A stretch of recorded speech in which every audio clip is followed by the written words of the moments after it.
परम प्रेममय परम दयाल श्री श्री ठाकुर अनुकूल चंद्र श्रीचरण मोर शत सहस्र कोटि प्रणाम। परम आराध्या जगज्जननी बड़मा श्रीचरण मोर प्रणाम। परम पूज्यपाद बड़दा श्रीचरण मोर प्रणाम। पूज्यपाद आचार्य देवों श्रीचरण मोर प्रणाम। मोर यही वीडियो देखुथिबा अगणित इष्ट प्राण गुरु भाई गुरु माँ मानू मोर अंतरु श्रद्धापूर्वक जय गुरु। मोर यही चैनल रे मु समस्त को श्रद्धार सह स्वागत जनाऊँचे। आजिर प्रसंगटी होउची पुरुषोत्तम जीशु ख्रीष्ट। केते दरदी रक्त मांस संकुल मनीषटीए, आखिरे करुणार धारा, हृदय रे दया प्रेम क्षमा ममतार जुआर, मनीषर दुख जंत्रणा रे जर्जरित मन प्राण, केते आवेग केते अनुकंपा दूर करने मनीषर एई क्लेश, ईश्वरंक व्यतीत किए होई पारे एते उत्कंठित। मनीषर दुख हरण पाई निज दुख कष्ट को खातिर न करी आकाशर ईश्वर किए देइछि तांकु, सेतेबेले ही तांकु उपलब्धि करि परिबा, धारणा करि परिबा जेतेबेले से मनीष रूपरे धरावतरण करिवे। श्री ननी गोपाल चक्रवर्ती श्री श्री ठाकुरंक पाखरु जानिबा पई पचारिले, ठाकुर जीशु कौन ईश्वरंक पुत्र ना स्वयं ईश्वर अथवा से असाधारण प्रतिभा संपन्न मनीष। श्री श्री ठाकुर कहिले, जीवंक प्रति करुणा बसत निराकार ईश्वर मनीष रूपरे धरावतरण करिचंती। सावधान, तांकु मनीष भावी केबे भूल करना। मनीष परी मनीषर आचरण कले मध्य से सर्वदा निजर दैवी सत्ता संबंध रे सचेतन थांती। मझिरे मझिरे निजर परिचय देबाकु जाई प्रभु जीशु मनीष को स्मरण करी देइछंती। तुमे जदि मते देखि थाओ तेबे मोर स्वर्गीय पिता को देखिच। मोर स्वर्गीय पिता आउ मु एक। मो बिना केही ईश्वरंक पाखरे पहुँची पारिबे नाही। असहाय माता मेरींक गर्भरू डिसेम्बर 25 तारिख दिन गोटे पांथ निवास रे पंडुशाला रे जन्म ग्रहण करथिले प्रभु जीशु। ग्रामर ना बेथेलहेम। बयस बढ़िबा संगे संगे प्रतिभा तो होइची असाधारण प्रतिभा। मात्र 12 वर्ष बयस बेलू मर्त्य भूमि रे स्वर्ग स्थापनर कल्पना आसी जाइथिला। सेही बयसरू दीर्घ 18 वर्ष से नाजारेथर जनपल्ली रे घुरी बुलीथिले एई अभिनव परिकल्पना नेई। साधारण मनीष भाबंती स्वर्ग राज्य माने समस्त ऐश्वर्य भरा, दुख दारिद्र्य रहित एक महान राज्य। किंतु प्रभु जीशु कहिले, से राज्य तुम हृदय मध्यरे रहिछि। निजर सद्गुण होउछि से राज्यर मूल भित्ति। से राज्य रे पार्थिव धन संपत्ति किंबा भोग विलासर स्थान नाही।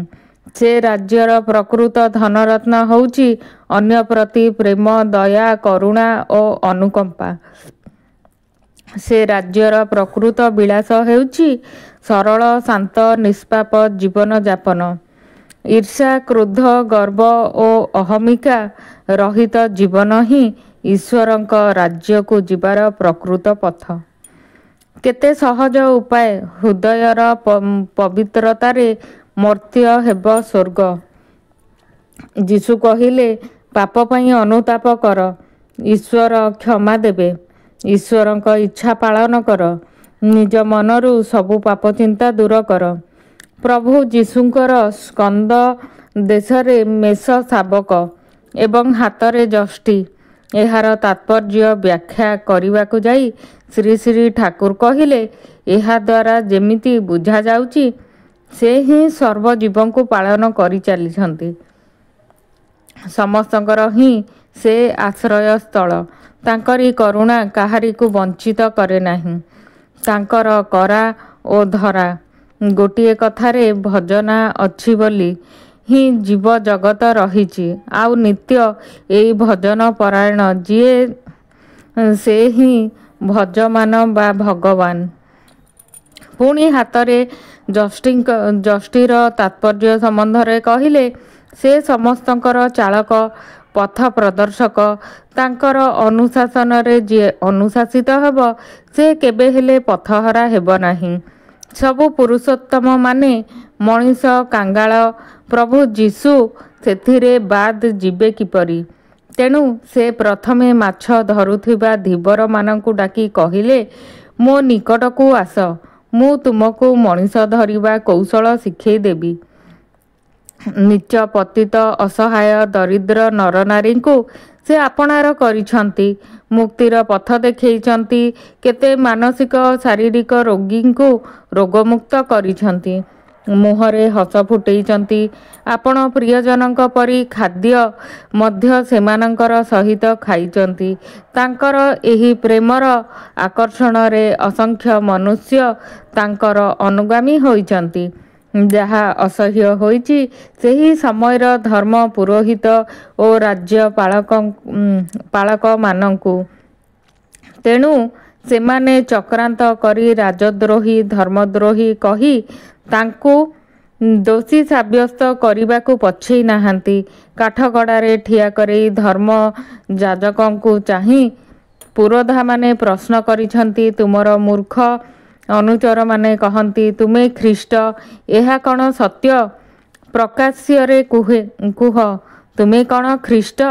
ମୌନତା ଭଙ୍ଗ କରି ପ୍ରଭୁ ଯୀଶୁ ଉତ୍ତର ଦେଲେ, ଯଦି ସତ୍ୟ ହୁଏ, ମୋର ପ୍ରଚାରିତ ମତ ଅପରାଜୟ ରହିବ। ସତ୍ୟର ଅଭିଯାନ ସଫଳ ହେବ, ଏଥିରେ ମୋର ସନ୍ଦେହ ନାହିଁ।